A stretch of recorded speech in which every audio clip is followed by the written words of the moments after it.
The mounting costs of this pandemic. We have learned the mass vaccination clinic at DeVos Place includes a $12,000 a day rental fee.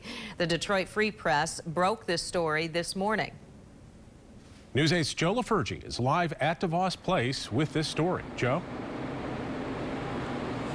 Brian, see, the county is defending that rental price, saying as COVID-19 continues to take lives and tank the economy, it's a small price to pay. Meanwhile, the people in charge of the large-scale vaccination clinic here at DeVos Place say the first week was a big success. The clinic is closed today, waiting for next week's supply. At the end of week one for the DeVos Place Vaccination Center, the collaborative surpassed their goal of 7,200 shots by about 800. We were able to allocate some additional doses to make those available, and so we were able to add to the schedule on both Wednesday and Thursday, and then bring in the staff to support that. Announced last week, the effort between the Kent County Health Department, Spectrum and Mercy Health Systems, and Vaccinate West Michigan's pooled resources, including vaccine supplies, creating a vaccination super center. One that's easy to get to, has free parking, and most important, space to social distance.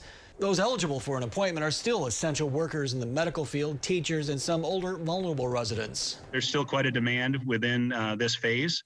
We're in close contact with state of Michigan officials as they contemplate when it's appropriate to move into the next phase. When that will be remains the big question. It's based on a supply that's a moving target. It's too early to tell yet for next week, and then certainly as the weeks progress, at this time we're only able to take it a week at a time.